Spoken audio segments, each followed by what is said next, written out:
Assalamu alaikum wa rahmatullahi wa barakatuh, mes chers frères et sœurs. La dernière fois, nous avions parlé donc de la rédaction du traité de Hudaybiyah. Et nous avions vu que Suhayl ibn Amr s'était enfin mis d'accord avec les Quraysh, dont l'exigence était qu'ils s'assurent, quoi qu'il arrive, que le prophète, sallallahu alayhi wa sallam, ne rentrerait pas à la Mecque cette année-là. Et pour le reste des conditions, ils laissèrent le choix à Suhayl. Et comme on l'avait dit, Suhayl ibn Amr avait ses propres préoccupations. Il a perdu un fils, son autre fils est emprisonné au moment où il parle, mais c'était le qadr d'Allah que ça devait se passer comme ça, car les Quraysh n'auraient pas pu lui imposer cette condition. Et il n'y avait aucun doute qu'il souhaitait vivement cette condition, et cette condition émanait de lui directement, de Suhayl. En effet, Suhayl dit « Pas un seul des nôtres ne viendra chez vous, même s'il fait partie de votre religion, sans que vous ne nous le renvoyiez. » Mais avant que cette condition ne soit rédigée, plusieurs personnes s'y sont opposées, en disant « Subhanallah, comment pourrions-nous renvoyer l'un des nôtres aux mushrikoun, c'est-à-dire aux associateurs, alors qu'il nous a choisis pour le protéger ?» Souvenez-vous, la plupart des Sahaba avaient déjà immigré de la Mecque à Médine. Et si cette condition avait été appliquée il y a 6 ans, il n'y aurait pas eu d'islam à Médine. Et donc, forcément, ils ont pris cette condition de façon très personnelle. Pourquoi ? Parce qu'elle concerne tous les muhajirin. Et il y avait chaque jour quelqu'un qui migrait pour fuir sa famille, pour fuir les persécutions, pour fuir la torture. Par conséquent, s'il arrivait à mettre en place cette condition, le flux de musulmans s'arrêterait complètement. Et donc cela serait contre l'intérêt des musulmans qui seraient persécutés et qui voudraient donc s'échapper de la Mecque. De plus, il est question ici de venir en aide à des musulmans innocents, persécutés comme nous avons dit, et qui se sauvent pour se rendre à Médine. Il est indispensable de les protéger. Les musulmans considéraient donc cette condition comme étant résolument dégradante et rude. C'est pourquoi, avant qu'elle ne soit rédigée, ils ont manifesté leur opposition à Suhayl. Et le fait qu'il s'y soit opposé au moment même où il énonçait donc ces conditions montre à quel point cette condition les a touchés. Car concrètement, ils n'ont pas à intervenir à ce moment-là, n'est-ce pas ? Les négociations ont lieu entre le prophète sallallahu alayhi wa sallam et Suhayl. Techniquement, ils ne devraient pas s'immiscer dans les négociations. Cela nous montre à quel point cette condition les a touchés personnellement. Certains d'entre eux ont fait des remarques. C'était sûrement Omar ibn al-Khattab radiallahu an, car nous le verrons plus tard, il considérait vraiment cette condition comme problématique. La remarque était « Comment pouvons-nous envoyer un musulman chez les mushrikoun, alors qu'il est venu chez nous en tant que musulman ?» Mais Suhayl insista « Non, cette condition n'est pas négociable. » Cependant, comme nous l'avons dit la dernière fois, si l'on considère le timing, le contexte, tout, par Allah, c'était le qadr d'Allah, yani. On voit que c'était bien trop tragique, tout s'enchaînait tellement bien. Et Allah Azza wa Jal voulait envoyer son message clairement, et donc au moment où il débattait des conditions, qu'est-ce qui s'est passé ? Juste avant qu'elle ne soit rédigée, ce moment a duré peut-être 5 minutes, le temps qu'il s'oppose aux conditions et que Suhayl insiste. À ce moment-là arrive qui ? À ce moment-là arrive Abu Jandal, le plus jeune fils de Suhayl, celui qui a rejoint les troupes musulmanes.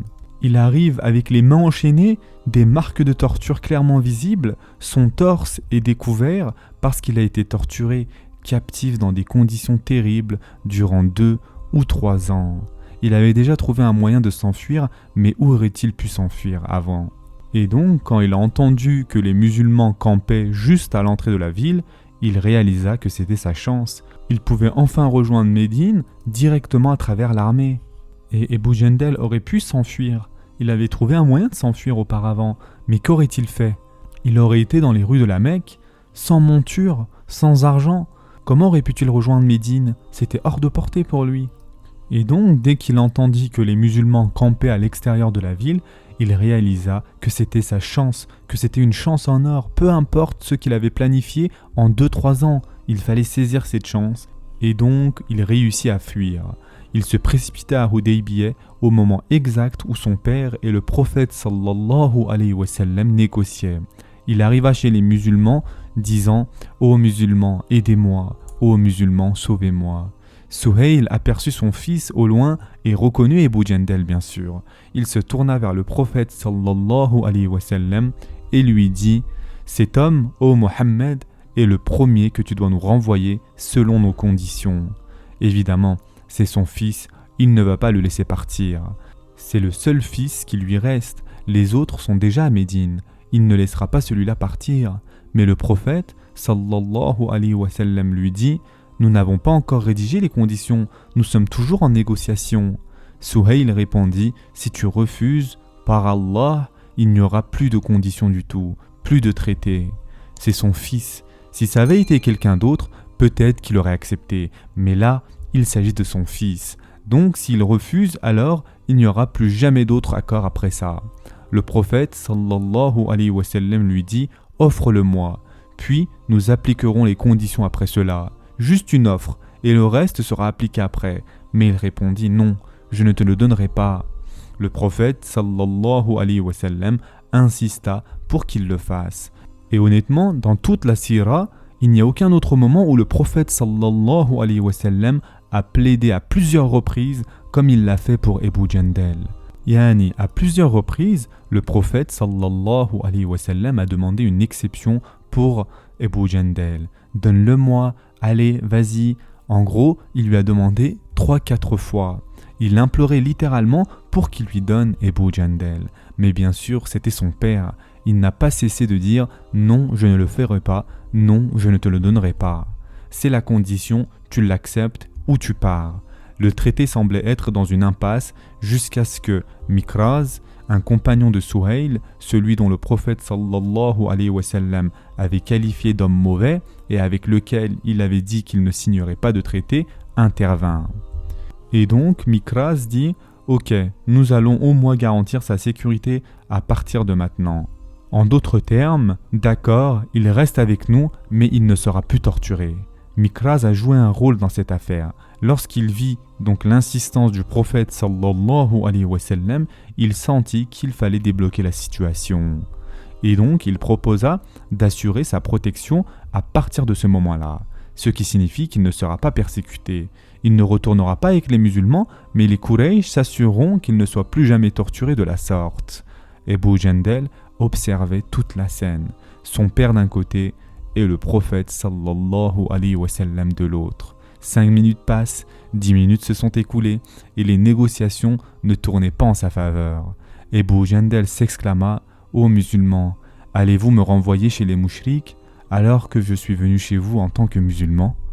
Mettez-vous à sa place. Pendant 2, 3 ans, voire 4, il nourrissait l'espoir de se frayer un chemin jusque chez les musulmans. En même temps, il a dû entendre parler d'au moins une douzaine de compagnons ayant émigré depuis la Mecque, arrivés sains et saufs à Médine. C'est possible, des gens quittent la Mecque tout le temps, et il rêvait du moment où il quitterait lui aussi cette ville, où il arriverait donc à Médine sain et sauf. Mais subhanallah, regardez comme il a été testé. Il s'est libéré de ses chaînes, s'est frayé un chemin jusqu'au campement des musulmans, et maintenant on veut lui faire demi-tour. À présent, il supplie et implore pour sa vie. Allez-vous me renvoyer alors que je suis venu à vous cherchant votre protection ? Ne voyez-vous pas ce qu'ils m'ont fait ? Le narrateur dans le livre de Ibn Hisham et tous les livres dit que les marques de torture étaient clairement apparentes sur lui et que les mouchrikoun lui avaient infligé une torture extrême. Vous pouvez imaginer les fouets, les chaînes, le corps décharné de sang. Il était évident que cet homme avait été torturé. Et donc le prophète sallallahu alayhi wa sallam s'adressa directement à lui. « Sois patient, ô Abu Jandal, Allah va te donner une porte de sortie. » Et nous avons vu à quel point le prophète sallallahu alayhi wa sallam a insisté.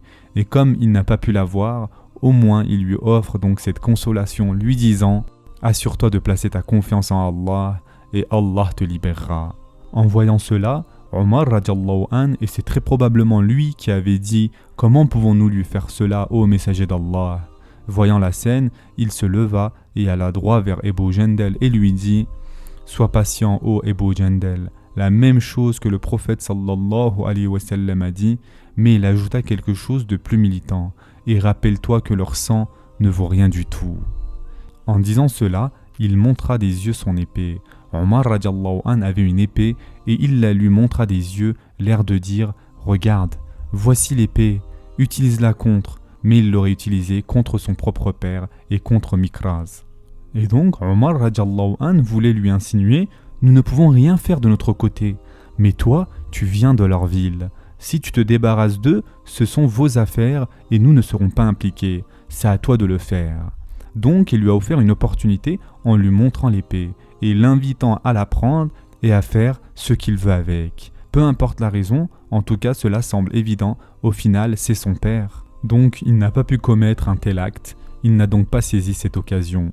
Et Abu Jandal a donc été enchaîné de nouveau et renvoyé à la Mecque. Néanmoins, comme Mikraz l'a proposé, il n'a pas été torturé après cet événement. D'autres conditions ont été mises en place après celle-ci, parmi elles la paix, proclamée pour 10 ans. Durant 10 ans donc, aucune des parties ne va se battre, la phrase exacte étant « ni armure ni épée », et ceci est une expression arabe qui signifie « pas de combat ». De plus, le traité prévoit que les deux parties peuvent conclure des traités avec n'importe quelle autre entité, d'accord ?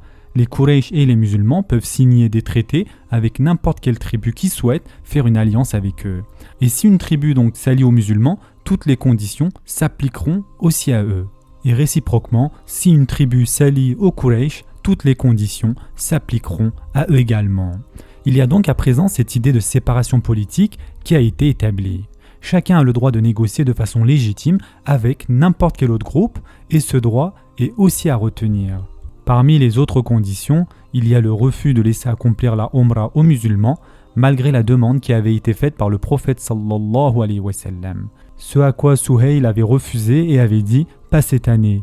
Car souvenez-vous, il ne faut pas que les Arabes pensent que vous avez le dessus sur nous, ce sera donc l'année prochaine. Ce fut un autre coup dur pour le moral des musulmans.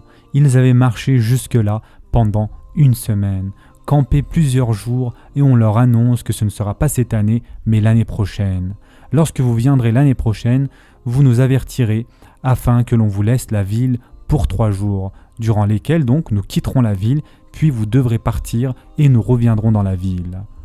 Et nous l'avons déjà dit, l'une des conditions est que si un musulman rejette les gens de la Mecque et se rend à Médine, il devra être renvoyé. Si un musulman rejette l'islam et se décide de suivre la voie de ses ancêtres, il ne sera pas renvoyé par contre. Donc tout cela est clairement à sens unique. Clairement les Quraysh exigent ici quelque chose qui n'est pas juste. Yani, ils veulent quelque chose des musulmans, par contre eux, non. Cette condition ne s'applique pas à eux. Donc, contrairement aux musulmans, eux ne renverront pas les leurs. Clairement, donc, c'est une claque en pleine face pour les musulmans. N'importe qui de neutre se rendrait compte de l'arrogance des Quraysh. Et vous pouvez aussi imaginer la colère des musulmans à ce sujet. Comme nous l'avons déjà mentionné, c'est Ali radiallahu anh qui a rédigé le contrat. Sauf la phrase que le prophète sallallahu alayhi wa sallam avait lui-même effacée. Selon une version de Bukhari, il l'aurait écrit et nous reviendrons à cette version et à ce qu'elle signifie.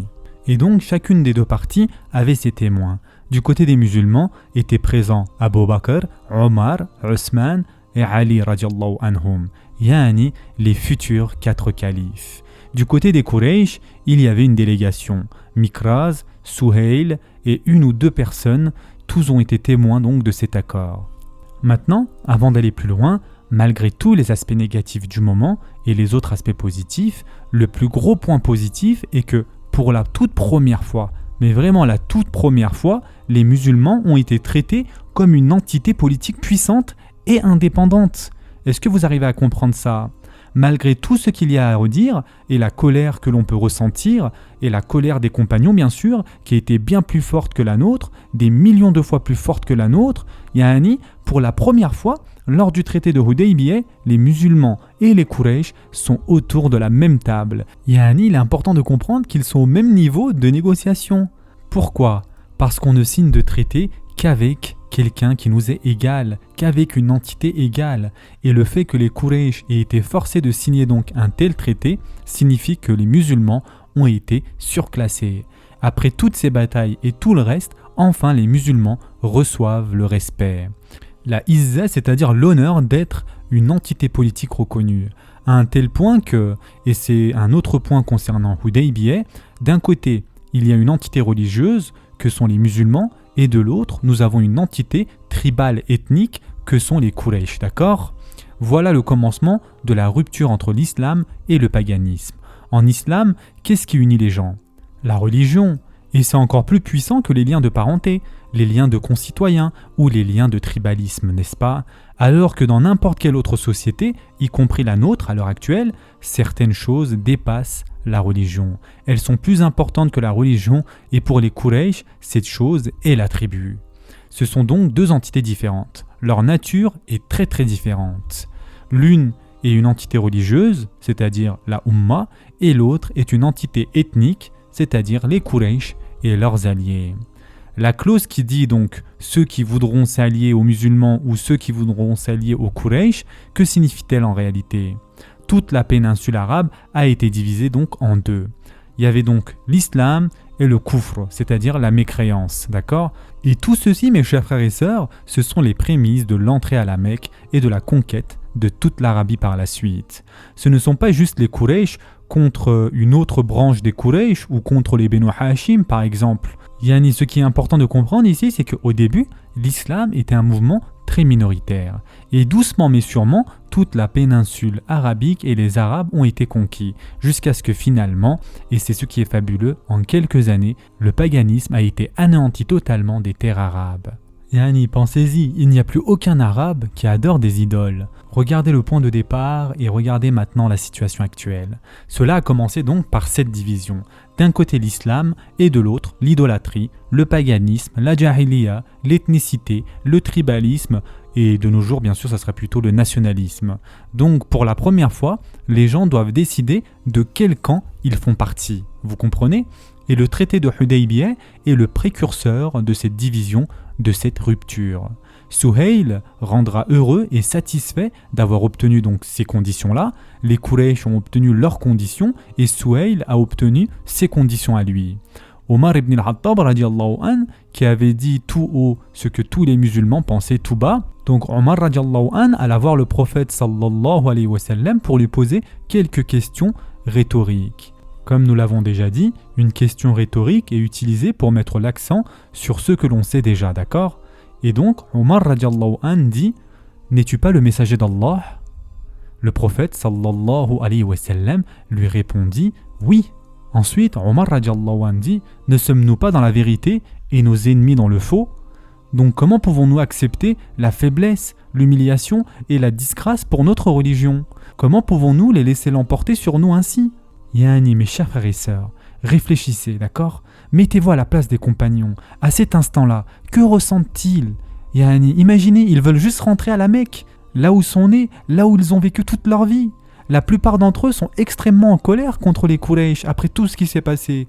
Et donc, ils ont commencé à se demander pourquoi devrions-nous accepter leurs conditions? Nous aurions dû refuser. Pourquoi dire oui alors que nous venions en paix? Nous avons entendu ici pendant 2 voire 3 semaines dans le campement à l'extérieur de la Mecque. Il nous a fallu 10 jours pour arriver ici. Un mois entier s'était écoulé. Nous sommes fatigués, nous avons faim, nous sommes loin de chez nous. Mais nous avons été stoppés et en plus, nous avons toutes ces conditions auxquelles nous ne nous attendions même pas. Plus aucun musulman n'a le droit de venir chez nous et nous devons renvoyer les musulmans chez eux, tandis qu'ils gardent les autres. Ce n'est pas une menace réelle, mais c'est difficile émotionnellement pour ces musulmans, mes chers frères et sœurs. Concrètement, personne ne quitte Médine pour aller à la Mecque, d'accord? Mais c'est un facteur sensible pour eux. Et le prophète sallallahu alayhi wa sallam répondit « Je suis le messager d'Allah et je ne désobéirai pas à Allah, il va m'aider. » En d'autres termes, ce que signifie la phrase du prophète sallallahu alayhi wa sallam, c'est que je ne sais pas quoi te dire d'autre si ce n'est que je n'ai fait que d'obéir à Allah azza wa jal. J'ai fait ce qui m'a été ordonné de faire. Je ne sais pas quoi te dire de plus. Je ne sais pas où ça va nous mener. Mais Allah azza wa jal m'a dit d'accepter ces conditions et je ne lui désobéirai pas. Et Allah m'aidera. De quelle façon, comment? Je ne sais pas. Mais Allah azza wa jal va m'aider. C'est une réponse solide. Que répondre à cela, mes chers frères et sœurs? Allah le puissant, le vénéré, va m'aider. Omar radiallahu anh ne peut pas rétorquer. Et donc, Omar radiallahu anh fit marche arrière et essaya donc un autre raisonnement. Il tente une autre tactique. Et il dit « Ô messager d'Allah, ne nous as-tu pas dit que nous allions effectuer le tawaf autour de la maison d'Allah ?» c'est une autre tactique, ok, ça n'a pas marché, j'essaye autre chose. Tu nous as dit, ô messager d'Allah, quand nous étions à Médine, de venir avec toi et que nous allions faire le tawaf autour de la maison d'Allah. Mais manifestement, nous n'allons pas faire le tawaf à présent. Et le prophète, sallallahu alayhi wa sallam, lui dit, en effet, je l'ai dit, mais ai-je dit que nous le ferions cette année? Omar radiallahu an dit non. Et le prophète sallallahu alayhi wa sallam répéta, nous le ferons l'année prochaine. Ma vision se réalisera, mais Allah azza wa jal ne m'a pas dit quelle année. J'ai supposé que ce serait cette année, mais nous venons de comprendre que ce sera l'année prochaine. Donc tu retourneras l'année prochaine à la maison sacrée, c'est-à-dire la Kaaba, et tu feras le tawaf autour. Notons ici que la colère de Omar radiallahu an est due aux atteintes vraisemblablement portées à l'islam. Il est en colère car il a le sentiment que l'islam a été bafoué. Il a le sentiment que l'islam a été rabaissé à cause des Quraysh. Sa colère ne vient pas de son ego ou de son arrogance. Non, pas du tout. Sa colère ne vient pas de son ignorance ou autre. Elle est due au besoin intrinsèque de défendre sa religion. Cependant, il a manifestement fait une erreur. Il a surpassé ce qui est légitime parce que le prophète sallallahu alayhi wa sallam représente l'islam entièrement. Et Omar radiallahu an ne représente pas l'islam. Les émotions font faire aux hommes des choses qu'ils regrettent. C'est pourquoi le prophète sallallahu alayhi wa sallam, lorsque quelqu'un vint lui dire « conseille-moi », il répondit « ne te mets pas en colère ». Il lui demanda de le conseiller encore. Le prophète sallallahu alayhi wa sallam répondit une deuxième fois « ne te mets pas en colère » et une troisième fois « ne te mets pas en colère ». Parce que la colère fait faire des choses que l'on regrette plus tard. La colère est l'émotion qui te fait regretter tes agissements. Et Omar ibn al-Khattab radiallahu an a agi sous l'effet de la colère, même si cette colère était mue par la foi. D'accord? Pourquoi était-il en colère? Est-ce que c'est son propre ego qui fut touché? À cause des traditions de la Jahiliya? Non, il était en colère car il a senti que la religion de l'islam avait été lésée, que l'islam avait été humilié par les Quraysh et il voulait trouver une solution à ça. Mais le fait est qu'il est sorti de ses gonds et il l'a réalisé, mais pas seul. Il a eu besoin de quelqu'un pour le remettre à sa place. Et quel homme peut remettre Omar ibn al-Khattab radiallahu an en place? Qui d'autre que Abu Bakr radiallahu an? Il est allé voir donc Abu Bakr. Le fait qu'il soit allé le voir en deuxième position, juste après le prophète sallallahu alayhi wa sallam, montre le rang de Abu Bakr radiallahu an. Tous les compagnons et même Omar radiallahu an le savait. C'était un homme auprès duquel on pouvait aller s'exprimer. Il lui posa la même question. « Ne sommes-nous pas dans le vrai ?» « Oui, répond Abu Bakr. « N'est-il pas le messager d'Allah ?» « Oui, répondit-il. « Donc comment pouvons-nous accepter l'humiliation contre notre religion ?» À ce moment-là, c'est Abu Bakr radiallahu an qui se mit en colère contre Omar radiallahu an et il lui dit « Ô homme !» Et c'est une chose très dure que l'on dit. « Hé homme !» Et toi, fais attention, il est le messager d'Allah, voulant dire « Mais qui es-tu pour dire ce genre de choses ?» Et il ne désobéira pas à son Seigneur, donc veille à t'accrocher derrière sa selle. Ce qui veut dire « Reste à ta place ». La selle, comme vous le savez, c'est ce qui est sur le chameau, donc tu t'accroches à l'arrière de ta selle. Autrement dit, il n'y a pas d'espoir pour toi. Notons ici que Abu Bakr radiallahu anh, sans même avoir parlé au prophète sallallahu alayhi wa sallam, a déjà analysé toutes ces choses dans sa tête. Il ne se pose pas de questions, ce qui montre clairement la supériorité de Abu Bakr radiallahu anh sur Omar radiallahu anh. Abu Bakr, bien qu'étant également blessé, également en colère, comprend qu'il y a certainement quelque chose qu'il ne sait pas. Allah azza wa jal sait mieux. Son messager sait et je ne sais pas. Et il dit la même chose à Omar radiallahu anh. Et en effet, il a dit que nous ferions le tawaf, mais a-t-il dit que nous le ferions cette année? Non. Donc nous le ferons l'année prochaine. Cela nous montre la correspondance entre ce que Abu Bakr radiallahu anh a dit et ce que le prophète sallallahu alayhi wa sallam a dit sans qu'il ne lui dise ces choses-là.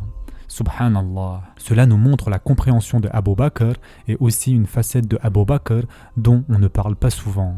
On a tous cette image d'un homme extrêmement poli, humble, ce qui est vrai, mais il y a un côté de lui qui ressort lorsqu'on le provoque. Et nous avons déjà vu cela à Hudaybiyah, souvenez-vous. Il était celui qui avait prononcé donc la violente insulte.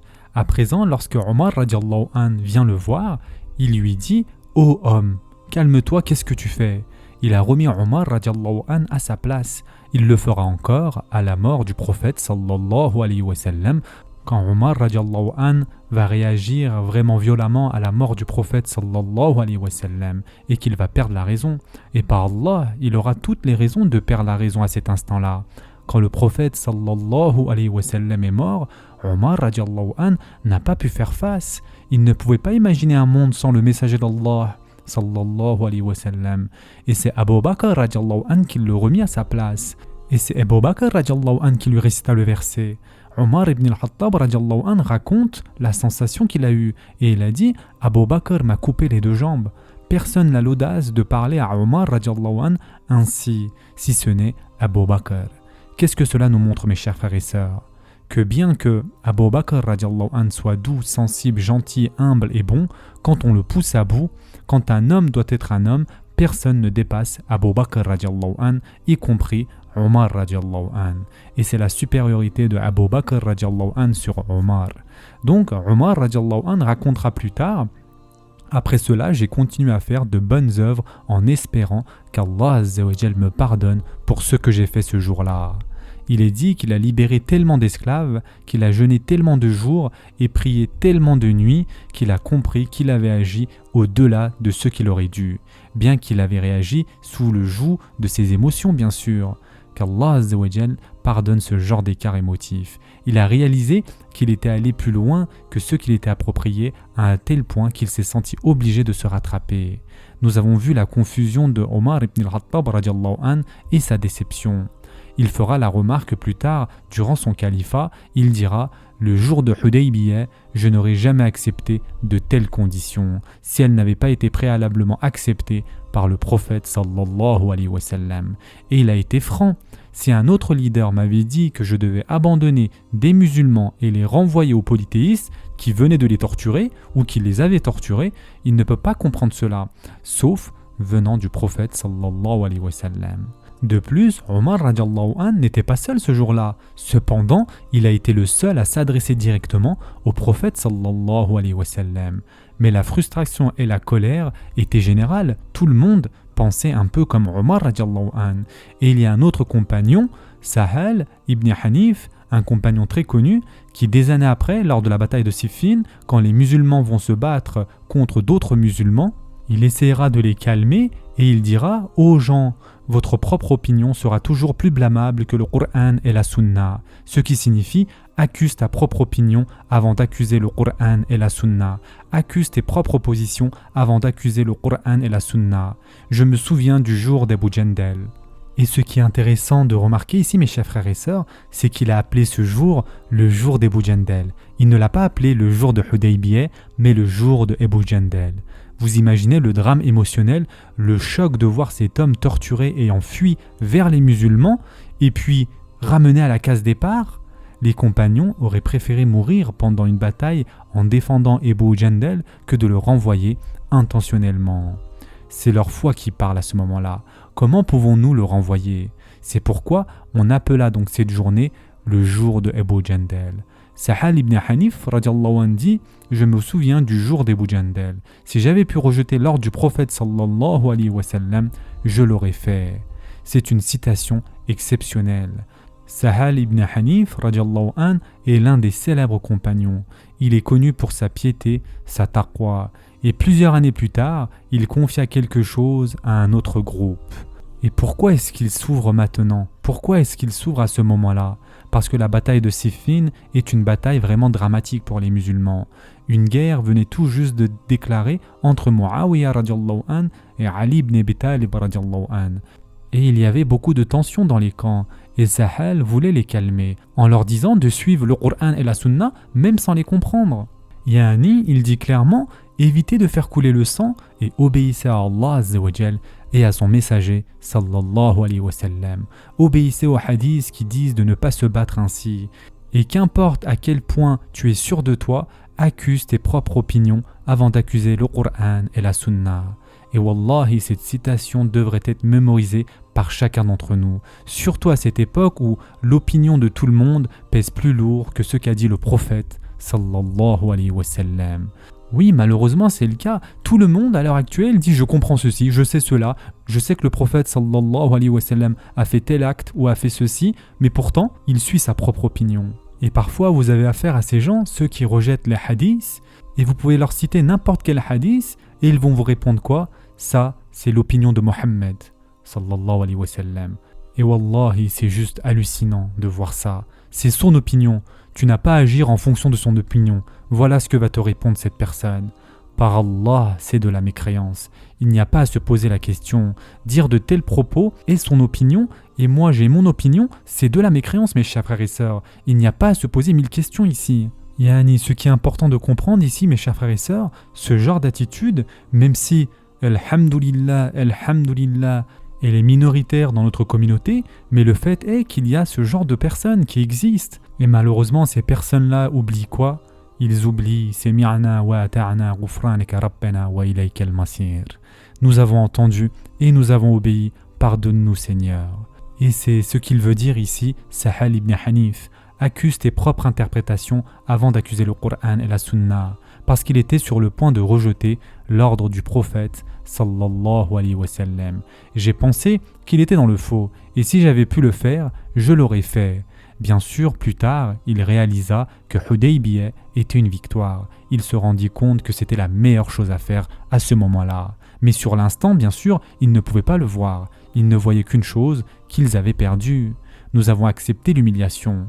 Ce n'est pas Omar, c'est Sahal qui parle. Ce qu'il faut retenir ici, c'est que ce sentiment n'était pas propre à Omar radiallahu an. Beaucoup d'autres compagnons le partageaient également.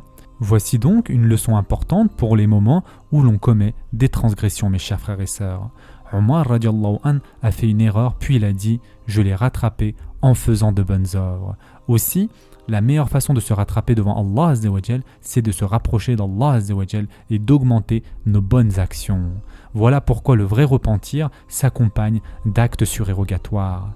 Il est facile de dire « Astaghfirullah, Astaghfirullah, oh Allah, pardonne-moi ». Oh Allah, pardonne-moi. Mais le vrai repentir consiste à changer en même temps notre mode de vie et nos actions. Allah Azza wa Jal dit dans le Coran, sauf pour ceux qui se repentent, qui croient et qui font de bonnes actions, n'est-ce pas? Par conséquent, le repentir est résolument lié aux bonnes actions. Et Omar radiallahu an lui-même l'a compris. J'ai fait une erreur. Et par la suite, qu'est-ce qu'il a fait? Je vais me rattraper en faisant suivre par de nombreuses bonnes actions. Cela s'applique à toutes nos erreurs, mes chers frères et sœurs. Un autre point intéressant ici, et il n'y a pas de doute, Omar radiallahu an a clairement dépassé les limites. Son comportement n'était pas des meilleurs, sa colère a pris le dessus et il a fait une erreur. Mais c'était une erreur émotive et pas une erreur d'orgueil. Et des erreurs émotives, tout le monde en commet. Yani, c'est sûr, nous sommes pardonnés pour cela, tout comme l'homme qui perdit son chameau dans le désert et qui fit une déclaration tel un mécréant. Il fut pardonné à cause de son émotion. Et dès que Omar radiallahu an reprit le dessus donc sur son émotion, il prit conscience de la portée de ses propos. Deuxièmement, mes chers frères et sœurs, d'où vient cette émotion? De l'amour de l'islam. Et on voit qu'on a le droit d'argumenter et proposer d'autres points de vue aux dirigeants. Ce n'est pas comme si on devait acquiescer et être d'accord pour tout. Ici, Omar ibn al-Khattab radiallahu an a même utilisé 3 ou 4 tactiques différentes. Et si ça a été fait avec le messager d'Allah sallallahu alayhi wa sallam, que dire de quelqu'un qui n'a pas ce statut? Cela va à l'encontre de l'avis des mouvements les plus extrêmes, durs, ultra-conservateurs, qui proclament que peu importe ce que dit le dirigeant, c'est mi'na wa ata'na. Yani, non, l'ultime c'est mi'na wa ata'na ne vaut que pour Allah Azza wa Jal et son messager sallallahu alayhi wa sallam. En ce qui concerne le roi, la personne responsable, le calife ou qui que ce soit, si c'est un dirigeant légitime et qu'il insiste pour que tu fasses quelque chose qui est illicite, tu dois le suivre mais tu as le droit de diverger. Et ceci est prouvé par l'altercation de Omar ibn al-Khattab radiallahu an avec le prophète sallallahu alayhi wa sallam. Maintenant donc tout s'est terminé et Omar radiallahu an a clairement compris qu'il avait eu tort. Les compagnons ont dû plier bagage. En bref, le prophète sallallahu alayhi wa sallam leur demanda « Levez-vous, rasez vos têtes et retournons à Médine ». Ce fut la douche froide pour tout le monde bien sûr. Après avoir nourri l'espoir d'une avancée, de pouvoir enfin retourner à la Kaaba, après avoir pensé que Suhail allait leur rendre les choses faciles, à la place ils entendent dire « C'est terminé, on se rase et on retourne sur nos pas ». Les compagnons étaient si déprimés que pour la première fois dans toute la sira, personne n'avait le cœur à faire ce que le prophète sallallahu alayhi wa sallam leur avait demandé. Et cela nous montre encore une fois de plus à quel point ils étaient sous le choc. De leur point de vue, ce fut une humiliation. Là, on leur demande de se raser les cheveux puis de partir. En outre, c'est quelque chose de nouveau dans la sharia qui n'existait pas avant l'islam. Si tu ne peux pas aller à la Kaaba, que tu es bloqué, arrêté, eh bien tu sors de ton état de sacralisation, tu te rases et tu t'en vas. Et les musulmans n'en avaient jamais entendu parler. C'était la première fois que cela arrivait. Cette exigence fait partie maintenant de la sharia. Qu'Allah Azza wa Jal nous en préserve. Mais si l'un d'entre nous est empêché de se rendre à l'enceinte sacrée, au haram, quoi qu'il se passe, que ce soit pour une raison politique ou autre, il y a eu tellement de crises politiques dans l'histoire de l'islam, et les pèlerins ont dû rentrer chez eux, ou une crise économique sur la route, ou une route qui est bloquée, ou peu importe ce qui se passe. Si tu ne peux pas le faire, que fais-tu ? Voilà ce que tu fais. Si tu es stoppé, coincé et que tu sais que tu n'arriveras pas à temps pour le hajj, ou si c'est pour une umrah, que tu ne peux pas y aller, peu importe la raison, tu devras te raser à cet endroit, sacrifier tes chameaux, retirer ton ihram et tu te rattraperas plus tard, comme l'ont fait les musulmans à ce moment-là. Et c'est exactement ce qu'ils ont fait. Cette règle était nouvelle, ils n'en avaient jamais entendu parler auparavant. Pourquoi ? Eh bien tout simplement, quand est-ce qu'ils l'auraient appliquée ? C'était la première fois qu'eux-mêmes l'appliquaient, et c'est la première fois dans l'histoire du prophète sallallahu alayhi wa sallam de la sira que c'est arrivé, qu'ils n'ont pas pu rejoindre la Kaaba. Il leur dit alors de se raser leurs cheveux et de rentrer chez eux. Ce n'est pas seulement la douche froide, ce n'est pas seulement humiliant, ces animaux étaient destinés à la Mecque. Cet ihram ne devait pas être retiré avant d'avoir fait le tawaf et le sa'i. C'est ce qu'ils avaient compris, c'était la règle générale. Maintenant on leur dit, ne vous en souciez plus, c'est terminé, rasez vos cheveux, sacrifiez vos chameaux, enlevez votre ihram et remettez vos vêtements habituels, nous rentrons chez nous. Le choc est parfaitement compréhensible, mes chers frères et sœurs. Autre chose, sans que personne ne leur donne, ils se sont tout simplement assis et il y a donc cet effet de groupe. Quand le groupe fait quelque chose, je le fais moi aussi. Pas une seule personne n'agit différemment, n'est-ce pas ? Quand tout le monde est immobile, tout le monde reste immobile. Si personne ne se lève, je ne me lève pas non plus. Le prophète, sallallahu alayhi wa sallam, répéta donc une deuxième fois et personne ne bougea. Il répéta une troisième fois et personne ne bougea. La tension était forte, mes chers frères et sœurs.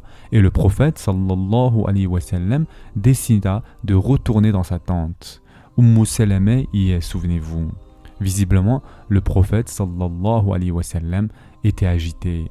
Il confie à Salama radiallahu anha qu'il leur a demandé de se raser leur tête et que pas un seul n'avait obtempéré. Salama radiallahu anha lui demanda « Tu aurais souhaité qu'ils te suivent, ô messager d'Allah ?» Il dit « Oui, donc pourquoi ne leur montres-tu pas ? Fais-le, et s'ils te voient le faire, ils te suivront. » Subhanallah, c'est de la psychologie humaine de base, mes chers frères et sœurs. Le prophète, sallallahu alayhi wa sallam, entendit le conseil de Salama radiallahu anha, sortit et appela donc son barbier. Bien sûr, son barbier était un compagnon connu pour couper les cheveux. Il se fit donc couper les cheveux devant tout le monde. En le voyant faire, les compagnons prirent conscience qu'ils devaient le faire aussi. Ils se mirent à s'appeler les uns les autres pour se couper leurs cheveux, jusqu'à ce qu'ils commencent à se disputer. C'est ce qu'il se passe chaque fois au Hajj, n'est-ce pas ? On se dispute pour le barbier. Qui sera le prochain ? Et donc tout le monde se disputait pour se raser les cheveux. Et le prophète sallallahu alayhi wa sallam fit une doua pour ceux qui se rasaient la tête. Il dit « Puisse Allah accorder sa miséricorde à ceux qui se rasent. » Et certains se coupaient juste les cheveux et lui dirent « Et pour ceux qui coupent ?» Il invoqua une deuxième fois et dit « Puisse Allah accorder sa miséricorde à ceux qui rasent. » Et ils lui répétèrent « Et pour ceux qui coupent ?» Et il répéta « Puisse Allah accorder sa miséricorde à ceux qui se rasent. » Et quand ils lui demandèrent pour la quatrième fois, il ajouta « Et ceux qui se coupent les cheveux également. » De là, les savants en ont déduit la règle concernant le Hajj et la Umrah qui dit que raser est bien mieux récompensé que de couper. Et cela parce que le prophète sallallahu alayhi wa sallam a fait doua 3 fois pour ceux qui se rasent et 1 fois pour ceux qui se coupent les cheveux. Après cela, les animaux ont été sacrifiés et il est dit que la viande a tout de même été envoyée à la Mecque. Et regardez les Quraysh, ils acceptent la viande, mais pas les musulmans. Il est aussi rapporté que le premier chameau envoyé par le prophète sallallahu alayhi wa sallam était celui d'Abu Jahl qu'il avait obtenu lors de la bataille de Badr. Ils avaient donc confisqué le chameau d'Abu Jahl, c'était un chameau bien connu, et Abu Jahl était connu pour avoir les chameaux les plus chers en ces temps-là. On reconnaissait les chameaux. Le premier chameau envoyé était celui de Abu Jahl et c'était évidemment une tactique psychologique, car cela touchait les Quraysh. Le prophète sallallahu alayhi wa sallam rasa ses cheveux et sacrifia les chameaux. Sur le chemin du retour pour Médine, Omar radiallahu anh était vraiment troublé par ce qu'il avait fait. Quand il eut repris ses esprits, il réalisa qu'il devait présenter des excuses, qu'il devait se rattraper auprès du prophète sallallahu alayhi wa sallam. Il s'avança au niveau du chameau du prophète sallallahu alayhi wa sallam et commença à engager la conversation. Il dit salam, mais pas de réponse. Il dit salam une deuxième fois, mais pas de réponse, comme s'il l'ignorait. Il dit salam une troisième fois. Vous savez, c'est le maximum que l'on est supposé atteindre. On est supposé ne demander que 3 fois. À ce moment, Omar radiallahu anh craignit le pire et il se dit à lui-même que la mère de Omar fasse le deuil de son fils. Il pensait qu'à cause de ses actes, il avait perdu toute chance de rédemption et de pardon. Ses craintes semblaient se confirmer puisque quelqu'un est ensuite venu le chercher pour lui dire qu'il était appelé par le prophète sallallahu alayhi wa sallam. Il s'approcha alors du prophète sallallahu alayhi wa sallam et le vit rayonnant de joie. Le prophète sallallahu alayhi wa sallam a commencé à réciter la sourate Al-Fatah. Et donc, la sourate avait été révélée à ce moment en un seul bloc, 4 pages et demie descendues entièrement à ce moment précis.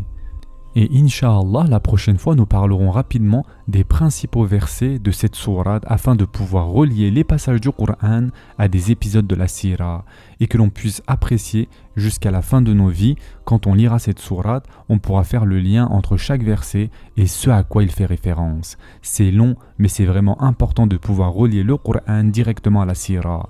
Et donc, le début de la sourate la résume bien. En vérité, nous t'avons accordé une victoire éclatante. Une victoire évidente, il n'y a pas de doute au sujet de cette victoire.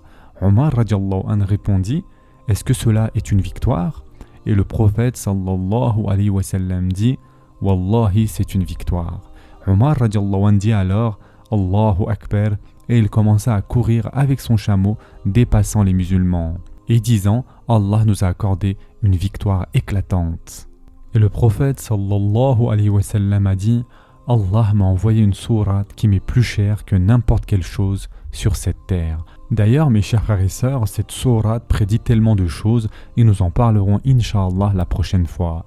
Elle prédit le pardon des compagnons, qu'Allah Azza wa Jal leur accordera des jardins, c'est-à-dire le paradis sous lesquels coulent les ruisseaux. Et en effet, l'un des principaux thèmes de cette sourate est l'éloge des compagnons. En effet, Allah Azza wa Jal dit « Les croyants qu'Allah a agréés ». Et le tout dernier verset, Muhammad, messager d'Allah, et ceux qui sont avec lui. Et Allah Azza wa Jal les félicita dans le Coran en révélant l'un des exemples les plus poétiques. Allah Azza wa Jal compare les compagnons à un bel arbre planté par un fermier heureux de ce qu'il voit de cet arbre. Yani, dans cet exemple, le fermier, c'est le prophète sallallahu alayhi wa sallam qui sème les compagnons et qui est heureux de voir ce qu'ils font. Ainsi, même si ce test fut difficile, ils l'ont finalement réussi. Il est impossible d'imaginer un autre groupe suivre son leader dans des circonstances aussi difficiles. L'émotion, puis ensuite l'événement avec Abu Jandal et tout ce qui est arrivé ensuite. Arrivez-vous à imaginer, mes chers frères et sœurs? Mais Allah Azza wa Jal a félicité les compagnons à travers la sourate Al-Fatah et leur a accordé donc une immense promesse, qui est le pardon ainsi que vous allez bientôt obtenir un grand butin de guerre. Ils vont bientôt remporter une énorme victoire et bien sûr, ils ne le savent pas encore. Mais cette victoire sera celle de la bataille de Khaybar qui sera la prochaine bataille majeure, que nous étudierons Inch'Allah très prochainement. La sourate Fatah a été révélée et l'attitude de tous les musulmans changea de la déprime au bonheur. Ils comprirent que c'était une victoire et louèrent Allah Azza wa Jal pour cela. Ici, il y a un fait théologique très controversé, mes chers frères et sœurs. Ce n'est pas facile de le dire, mais ça doit être dit. Et c'est un point controversé. Le fait que l'humeur des compagnons ait changé instantanément au moment de la révélation de la sourate Al-Fatah.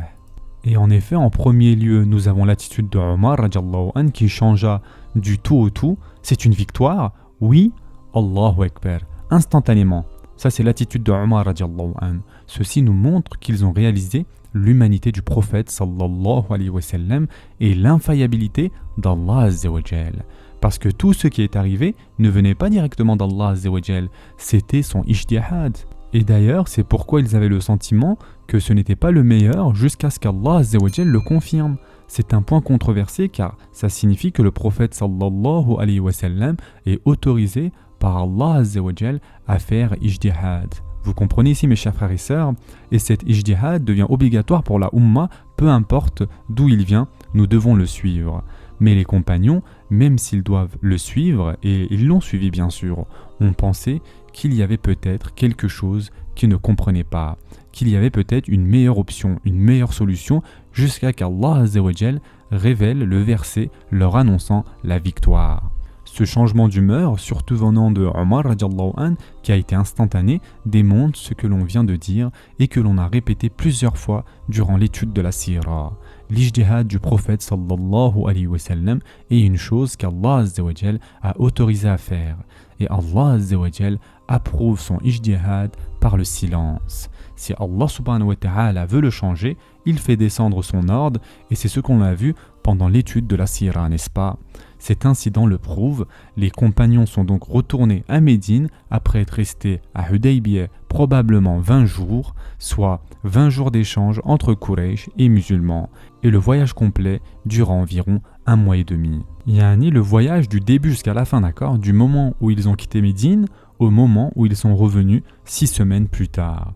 En rentrant à Médine, un premier incident est survenu qui va tester donc le traité. C'est l'histoire d'Abu Basir. Et c'est une petite histoire très intéressante. Abu Basir vivait à la Mecque. Il n'était pas de Quraysh, mais de Khuza'a. Il vivait à la Mecque et faisait partie des tribus associées à la Mecque. Abu Basir est le premier muhajir après Hudaybiyah ayant immigré à Médine. Il arriva donc et le prophète sallallahu alayhi wa sallam ne dit rien. Il s'installe dans la ville. 2-3 jours plus tard, les Khuza'a envoyèrent 2 émissaires venus demander de leur rendre Abu Basir, conformément donc au traité. Le prophète sallallahu alayhi wa sallam a alors appelé Abu Basir et lui a dit « Ces 2 hommes sont venus pour te prendre, tu es venu en connaissance de cause du traité que nous avons signé et je ne serai pas traître, retourne donc à ton peuple. » Regardez mes chers frères et sœurs, Abu Basir radiallahu anh et tout le monde connaissait le traité, mais il s'est dit qu'il n'allait pas vraiment l'appliquer. Il a donc quitté la Mecque et s'est tout de même rendu à Médine. Vous remarquerez que lorsqu'il est arrivé, le prophète sallallahu alayhi wa sallam ne l'a pas renvoyé directement. Pourquoi? Nous allons le voir très souvent, le prophète sallallahu alayhi wa sallam suit les mots et pas l'esprit du contrat. Les mots du contrat ne disent pas « tu dois le renvoyer », d'accord? L'application du contrat n'est pas de son seul ressort. Il n'a pas à patrouiller dans les rues de Médine et dire aux gens de rentrer chez eux. Donc les Quraysh étaient venus pour le mettre en application. Et quand ils sont venus, il le leur a livré. Le prophète sallallahu alayhi wa sallam a seulement appliqué le traité. Il ne pouvait pas le protéger d'eux, mais s'ils n'étaient pas venus, ce n'est pas à lui d'appliquer le contrat. Vous comprenez? Ils ne lui ont pas dit que c'était à lui de le faire. Abu Basir radiallahu anh dit la même chose que Abu Jandal. Vas-tu me renvoyer au messager d'Allah après qu'Allah m'ait sauvé? Ce à quoi il répondit la même chose que ce qu'il avait dit à Abu Jandal radiallahu anh. Allah azza wa jal t'offrira une porte de sortie. Abu Basir radiallahu anh est donc rentré avec ces 2 hommes et en leur compagnie, Abu Basir aurait commencé à être ami avec eux. Était-ce une tactique psychologique? En arrivant à Dhul Hulayfa, situé à 25 minutes de la ville en voiture, ou environ à 1 heure de marche, ils se sont assis et ont commencé à déguster quelques dattes. Ils étaient tellement à l'aise qu'Abu Basir radiallahu anh commença à faire l'éloge de l'épée de l'un des 2 hommes. Je n'ai jamais vu une épée aussi belle. C'est une épée fantastique. Qu'as-tu fait avec, dis-moi? Et donc il commence à raconter, vous connaissez la fierté des hommes, j'ai fait ceci, j'ai fait cela. Et aujourd'hui, donc, les hommes parlent de leur voiture, mais à l'époque, ils racontaient les exploits de leurs épées. Il se mit à raconter « J'ai gagné telle et telle bataille, j'ai tué un tel, oh tu as fait ça, c'était la volonté d'Allah Azza wa Jal. » Il continua à faire grandir son ego. Puis Abu Basr radiallahu anhu lui dit « Laisse-moi voir cette épée légendaire. » Naïvement, l'homme la lui tendit et instantanément Abu Basr radiallahu anhu lui coupa la tête et se tourna vers l'autre homme pour lui couper sa tête aussi. Mais il se mit à hurler et à s'enfuir en courant jusqu'à Médine. Il arriva à Médine avant Abu Basr radiallahu anhu. Le prophète sallallahu alayhi wa sallam venait juste de voir Abu Basr partir. Il était encore assis avec les compagnons et vit ce Quraysh qui avait pris Abu Basr radiallahu anhu revenir en hurlant dans la mosquée, fatigué et tout débraillé parce qu'il venait de courir, et il dit « Mon compagnon a été tué, je vais être tué à mon tour, protège-moi ». Puis Abu Basr radiallahu anhu est arrivé et dit « Ô messager d'Allah, tu as rempli ton engagement, tu m'as renvoyé auprès d'eux, mais Allah m'a permis de m'échapper. Il voulait une autre chance à présent. Allah Azza wa Jal m'a permis de m'échapper, donc je peux rester, n'est-ce pas ?» Le prophète sallallahu alayhi wa sallam ne s'est pas adressé à lui directement. Il s'est tourné puis a lancé de manière très poétique. C'est assez difficile à traduire, mais en somme il a dit « Malheur à ta mère », ce qui veut dire qu'il lui reste peu de temps à vivre. Quel grand et talentueux guerrier il est. Si seulement quelqu'un d'autre pouvait l'aider, ce qui signifie « Je ne peux pas l'aider ».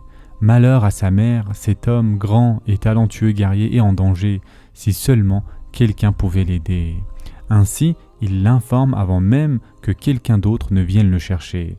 Ceci nous montre la perspicacité du prophète sallallahu alayhi wa sallam. Ce n'est pas à moi de t'enchaîner et de te renvoyer chez les Quraysh, mais tu ne peux pas vivre non plus ici, car le traité dit clairement que personne ne peut vivre ici si quelqu'un vient le chercher. Maintenant que tu as tué cet homme, ils vont revenir. Le prophète sallallahu alayhi wa sallam lui fit comprendre qu'il ne pourra pas l'aider. Abu Basr radiallahu anhu comprit et s'enfuit immédiatement de la mosquée. Il réalisa que d'autres allaient venir et que le prophète sallallahu alayhi wa sallam ne pouvait pas lui laisser une chance de vivre ici. Il s'enfuit et s'établit tout près de la ville de Jeddah, et entre-temps, il fit passer le message qu'il était là-bas. Abu Jandal radiallahu anhu fut informé qu'Abu Basr radiallahu anhu avait établi un campement. Comme Abu Jandal ne pouvait quant à lui pas faire toute la route jusqu'à Médine, il se rendit chez Abu Basr. Et donc Abu Basr et Abu Jandal se réunirent. La nouvelle se répandit. Si vous ne pouvez pas vous rendre à Médine, ô musulmans convertis, venez dans notre ville. Ainsi, mes chers frères et sœurs, ce fut 10, puis 15, 20, 40, 70, peut-être 80 personnes qui se rassemblèrent au total. 80 personnes se rassemblèrent et formèrent un nouveau campement, une nouvelle colonie si vous voulez. Que pensez-vous qu'allaient faire ces 80 hommes? Ils attaquaient les caravanes des Quraysh. Yani, ce fut leur gagne-pain, et c'était complètement justifié. Ils ne les laissaient pas vivre en paix, ils ne les laissaient pas retourner à Médine en sécurité, et donc, ils ne les laissaient rien en faire. Et donc, ils se sont dit, nous allons maintenant vous attaquer. Une remarque à propos du traité de Hudaybiyah, qui actait la paix pour 10 ans, n'est-ce pas? Vous vous souvenez de ça? Mais ce groupe n'a pas été autorisé à signer le traité avec le prophète sallallahu alayhi wa sallam. C'était une exigence des Quraysh. Yani, ce groupe de personnes ne sont pas du côté du prophète sallallahu alayhi wa sallam. Donc le traité ne s'applique pas à eux. C'était un problème pour tous les Quraysh. Ce sont eux qui ont intriqué cette situation. Et par conséquent, le traité ne s'appliquait pas à ce nouveau groupe. Par conséquent, chaque caravane qui se rendait en Syrie serait attaquée pour qu'ils puissent vivre. Et donc la situation s'est vite dégradée car ce sont 70-80 hommes. C'est un groupe puissant. Les caravanes étaient très longues avec 70, 80, 90 chameaux. Et donc tu ne peux pas protéger toute une caravane contre une bande de 80 hommes qui vivent eux dans le désert. Tu ne sais pas par où ils vont attaquer et c'est problématique. 1 an et demi plus tard, les Quraysh envoyèrent une délégation. Abu Sufyan envoya une délégation à Médine demander au prophète sallallahu alayhi wa sallam par nos liens de parenté, s'il te plaît, récupère ce groupe d'hommes et accueille-les à Médine. Ils supplièrent le prophète sallallahu alayhi wa sallam, si tu es notre frère de sang, sois indulgent envers nous et récupère ces hommes à Médine, éloigne-les de cette route. Éloigne-les de nos chameaux et garde-les à Médine. Le prophète sallallahu alayhi wa sallam envoya un message à Abu Basr radiallahu anhu et lui demanda de rapatrier ces hommes à Médine. Mais hélas, Abu Basir radiallahu anh était blessé ou malade. Il reçut le message mais succomba à sa maladie avant d'atteindre Médine. Il fut inhumé près du camp. Le reste du groupe retourna à Médine et vécut avec les autres musulmans. Ici, nous avons la première preuve de l'impact positif du traité de Hudaybiyah. Et le premier signe de cela fut ce qu'il vient de se passer là. Et Allah Azza wa Jal dit dans le Coran, ils se mirent à comploter. Allah a fait échouer leur complot et c'est Allah qui sait le mieux leur machination. Tu ne peux pas échapper à la gloire d'Allah Azza wa Jal. Tu ne peux pas, peu importe ce que tu fais, Allah Azza wa Jal est le meilleur des planificateurs. Observez l'infinie sagesse d'Allah Azza wa Jal, mes chers frères et sœurs. Les païens doivent littéralement supplier le prophète sallallahu alayhi wa sallam de récupérer donc ce groupe d'hommes qu'ils avaient refusé de céder auparavant. Ils doivent le supplier pour qu'il les récupère. Au final, ce qu'Allah Azza wa Jal planifie est toujours le pari gagnant. Et même Abu Jandal radiallahu anh, qui était la cause de tout cela, fut celui qui guida le groupe à Médine. Abu Jandal, le fils de Suhail. Observez la perfection d'Allah Azza wa Jal. La personne qui organisa tout cela, c'est Abu Jandal radiallahu anh, et il fut donc celui qui rapatria le camp à Médine. La leçon la plus incroyable de cet incident, qui est souvent oubliée, concerne la foi d'Abu Jandal radiallahu anh en particulier, puis celle d'Abu Basir. Yani, arrivez-vous à imaginer, mes chers frères et sœurs, le traumatisme qu'a subi Abu Jandal, d'être rejeté du fait de l'accord politique avec le prophète sallallahu alayhi wa sallam, en qui tu as totalement confiance. Méditez, mes chers frères et sœurs, sur cette épreuve. Tu te rends directement au camp des musulmans, tu vois le prophète sallallahu alayhi wa sallam là-bas, et tu te dis, c'est bon, c'est fini, je l'ai fait, je suis enfin sauvé, 3 ans de torture, mais j'y suis arrivé. Puis le prophète sallallahu alayhi wa sallam te dit, désolé, je ne peux pas, retourne-y. Imaginez-vous la foi comme elle a dû être secouée, mes chers frères et sœurs, et malgré tout, la foi résiste. Et subhanallah, mes chers frères et sœurs, puisse Allah Azza wa Jal me protéger ainsi que vous. Il nous arrive un petit problème dans notre vie et on commence à douter, n'est-ce pas? Qu'est-ce qui cloche chez nous, mes chers frères et sœurs? Nous avons un petit incident sur la route, nous avons perdu un peu d'argent et notre foi tremble directement. Regardez comme notre foi est faible, mes chers frères et sœurs. Maintenant, mettons-nous à la place d'Abu Jandal radiallahu anh. Le messager sallallahu alayhi wa sallam lui-même, celui en qui il croyait, lui dit « Désolé, je ne peux rien faire pour toi, retourne d'où tu viens. » Qu'est-ce que l'on ferait, nous, à la place d'Abu Jandal, mes chers frères et sœurs? Abu Jandal nous montre ce qu'il a fait. Il est resté ferme. Et qu'est-ce qu'il s'est passé par la suite? Subhanallah. Allah Azza wa Jal l'a secouru et il est revenu à la tête d'une grande caravane, d'un groupe entier de musulmans puissants et riches. Il est devenu un chef, tu as les honneurs des gens, les honneurs des soldats et tu reviens à Médine. Subhanallah, celui qui place sa confiance en Allah Azza wa Jal, Allah l'honorera de sa confiance. Et en effet, Allah Azza wa Jal dit dans le Coran, celui qui place sa confiance en Allah, Allah lui suffit. Et quiconque s'en remet à Allah, Allah le sort d'une situation difficile. Abu Basir radiallahu anh l'a prouvé. Abu Jandal l'a également prouvé. Abu Basir aussi, en revenant 3 fois à Médine, et à chaque fois le prophète sallallahu alayhi wa sallam lui a dit « Pars ta mère, quel bon soldat tu es, mais je ne peux pas t'aider. » Et imaginez, mes chers frères et sœurs, il devait partir. Il ne savait pas où aller. Mettons-nous à la place d'Abu Basir radiallahu anh. Il ne pouvait pas aller à la Mecque, il ne pouvait pas rentrer à Médine. Qu'allait-il donc faire? Chaque ville avait un traité, soit avec les Quraysh, soit avec les musulmans. C'est le propre du traité de Hudaybiyah. Il n'y avait pas de terre neutre. Qu'est-ce qu'il a fait? Il a fondé sa propre ville, si vous voulez, son propre campement, sa propre entité politique indépendante, une seule personne. Pouvez-vous imaginer, mes chers frères et sœurs, combien de temps il est resté ainsi, seul dans le désert? Comment il s'y est pris? On ne sait pas, l'histoire ne le dit pas, mais mettez-vous à sa place, imaginez sa solitude, pas de femme, pas de famille, pas de société, pas d'enfants, puis ensuite, quelqu'un d'autre arrive, Abu Jandal radiallahu anh arriva. Ces deux sont déjà des légendes pour les convertis qui ne peuvent émigrer, et cela suffit. 2 légendes au même endroit, et voilà instantanément 1, 2, 3, 4, 10, 20, puis 80 personnes qui arrivent. Regardez, mes chers frères et sœurs, c'est ce qu'il se passe quand nous plaçons notre confiance en Allah Azza wa Jal. Et donc, si tu crois sincèrement que Allah Azza wa Jal va s'occuper de toi, Allah subhanahu wa ta'ala s'en occupera. On l'observe avec la foi d'Abu Basir et celle d'Abu Jandal radiallahu anhum. Après Abu Basir, un autre émigré arriva, mais son cas était bien plus problématique car son nom était Kalsoum, qui était la fille de Uqba ibn Abi Mu'ayd. Uqba ibn Abi Mu'ayd, nous l'avons déjà parlé de lui, c'était l'un des 7 qui étaient autour du chameau du prophète sallallahu alayhi wa sallam. Souvenez-vous, c'était Uqba ibn Abi Mu'ayd. Il avait une fille, Kalsoum, et elle embrassa l'islam à cette époque. Elle a donc fui la persécution en se rendant à Médine, et c'est très sensible. C'est une chose de renvoyer un homme, se faire torturer, mais renvoyer une femme, c'est très douloureux. Tout le monde peut le comprendre, c'est très douloureux. Le prophète sallallahu alayhi wa sallam ne savait plus quoi faire. Devait-on la renvoyer? Puis Allah azza wa jal révéla la sourate l'éprouver, c'est-à-dire El-Mumtahana, le verset 10. Si des croyantes viennent à vous, testez-les. Assurez-vous qu'elles vous rejoignent pour leur liberté de culte. Soyez persuadés qu'elles sont sincères. Si vous les considérez sincères, ne les renvoyez pas auprès des mécréants.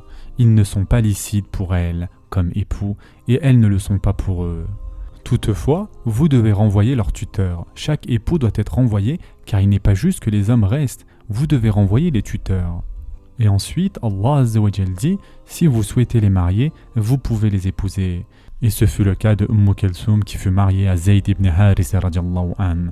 Donc Allah Azza wa Jal dit que chaque tuteur doit être renvoyé, et ensuite, une fois que le temps de viduité, c'est-à-dire de Aïda, expire, vous pouvez les épouser.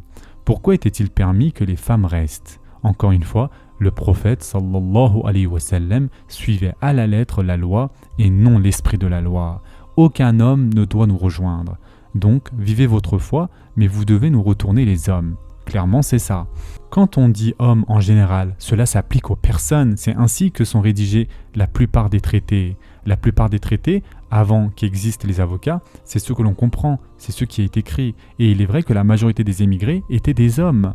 Et quand ils écrivent cela sur le traité, ils pensent que les hommes viendront. L'esprit du traité, sans aucun doute, intègre les femmes. C'est sûr, mais ils ne l'expriment pas explicitement.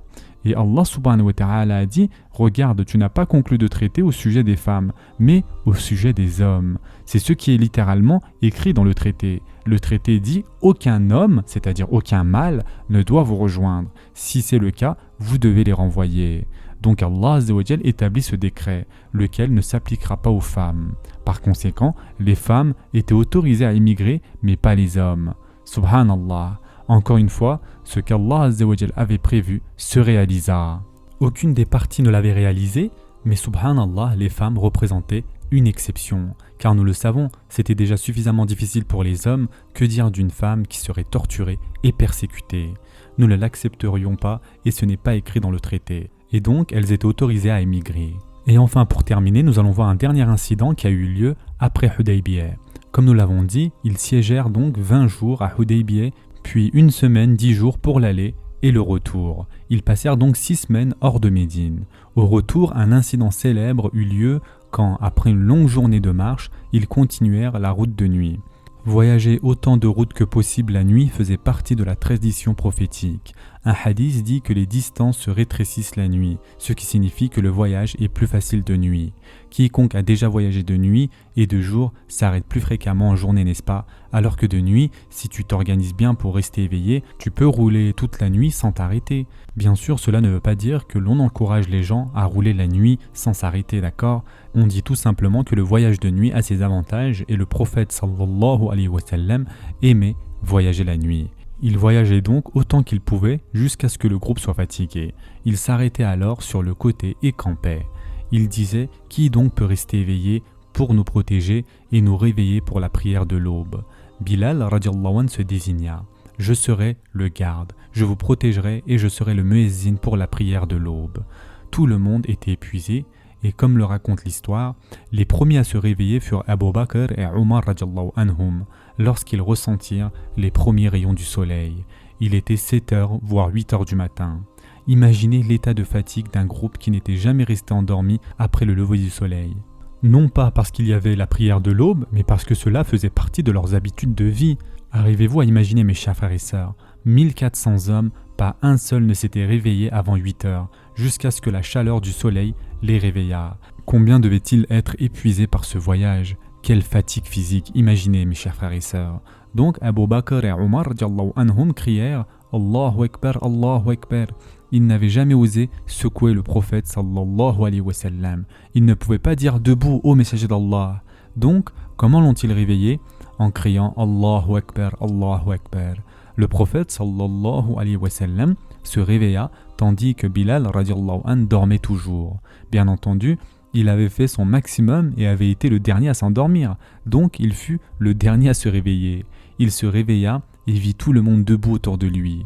Il dit « Ô messager d'Allah, j'ai essayé, mais celui qui prend les âmes a pris mon âme. J'ai essayé de rester éveillé, mais j'en fus incapable. » Le prophète sallallahu alayhi wa sallam dit « Quittons cet endroit, car le diable nous fit oublier la prière de l'aube. Déplaçons-nous un peu plus loin et prions Fajr. » Ici, il y a une sorte de controverse. Cet incident a-t-il eu lieu seulement une fois ou deux? Car il y a d'autres versions qui mentionnent cet incident après une autre bataille dont on parlera, et d'autres le mentionnent après l'incident de Hudaybiyah. Les savants ont divergé, certains disent que ceci est arrivé 2 fois dans la vie du prophète sallallahu alayhi wa sallam, d'autres que c'est arrivé une seule fois. Et franchement, il est très difficile d'en être certain, Allahu a'lam. C'est peut-être arrivé 2 fois et peut-être que ce n'est arrivé que cette fois-ci. Néanmoins, ce que l'on apprend est que la seule prière que le prophète sallallahu alayhi wa sallam a un jour manqué à cause du sommeil était celle de Fajr. Nous avons vu que durant la bataille de Khandaq, la prière du Asr a été retardée une seule fois à cause des attaques et des flèches, et à ce moment, Allah Azza wa Jal n'avait pas encore révélé la prière de la peur. La prière de la peur est descendue quelques mois après. Elle est descendue après la bataille de Khandaq. Et donc, à Khandaq, ils retardèrent le Asr, non pas par fainéantise, mais à cause de la guerre. Et le prophète, sallallahu alayhi wa sallam, avait fait une invocation contre eux et a rattrapé donc le Asr avant de prier le Maghrib. Et de là découle la règle de fiqh qui dit que si on rate une prière, il faut d'abord rattraper la prière en retard avant la prière en cours, d'accord? Et ce, peu importe la raison. Évidemment, le prophète sallallahu alayhi wa sallam avait la meilleure des raisons du monde. La prière de la peur n'était pas encore descendue et il était au milieu d'une guerre. Il n'avait donc pas 1 minute pour aller prier. Donc peu importe la raison, et pour nous c'est souvent à cause de la paresse ou de l'oubli qu'Allah Azza wa Jal nous pardonne, si nous manquons une prière, nous devons la rattraper avant de prier celle en cours. Dans ce cas-là, on remarque que c'est en fait un bienfait. Cela nous révèle que peu importe à quel point nous sommes rigoureux ou pieux, la seule prière que le prophète sallallahu alayhi wa sallam a manqué une fois ou peut-être 2 durant toute sa vie, si c'est 2, ça s'arrête là, il n'y a pas de 3e fois. Et c'est peut-être une seule fois, d'accord? Donc durant les 23 années de la révélation, le prophète sallallahu alayhi wa sallam l'a manqué 1 fois, voire 2 maximum. Et ces fois-là, il n'était pas chez lui. Il n'a jamais manqué le Fajr chez lui, d'accord? À chaque fois, ou c'est peut-être 1 fois, c'était après une longue journée. Il campait et il s'est réveillé en retard. Et en cela, il y a une toute petite consolation pour nous qui est de savoir qu'il est humain de manquer le Fajr exceptionnellement par accident. Bien sûr, pour nous, il n'y a pas de comparaison possible. Nous dormons dans nos lits, nous avons des réveils, etc. Regardons la situation du prophète sallallahu alayhi wa sallam. Et ce qui est important de comprendre ici, mes chers frères et sœurs, c'est que si Allah Azza wa Jal l'avait voulu, il n'aurait jamais manqué le Fajr. Jibril alayhi salam aurait pu descendre et le réveiller. Il y a une sagesse ici. C'est arrivé au meilleur d'entre nous 1 fois, bien sûr pour des raisons légitimes. Cela nous montre que si cela arrive sans notre contrôle, qu'on ne l'avait pas planifié, alors Inch'Allah, on prie dès que l'on peut. Le prophète sallallahu alayhi wa sallam lui-même avait ressenti que l'endroit n'était pas bon parce que Shaitan a fait en sorte qu'il ne se réveille pas. C'est une règle spéciale. Nous, dans nos maisons, nous ne pouvons pas faire de même. Donc on rattrape la prière dans nos maisons. En tout cas, nous connaissons la sunna à accomplir lorsque l'on manque une prière, qui consiste à la prier dès que possible. La prochaine fois, Inch'Allah, nous parlerons d'au moins 30 bénéfices que l'on peut tirer de l'épisode de Hudaybiyah, si ce n'est plus. Nous parlerons aussi rapidement de la sourate Al-Fatah, c'est-à-dire la victoire éclatante, puis de quelques autres incidents qui se sont produits juste après le traité de Hudaybiyah. En attendant, prenez soin de vous mes chers frères et sœurs, et à très prochainement, Inch'Allah.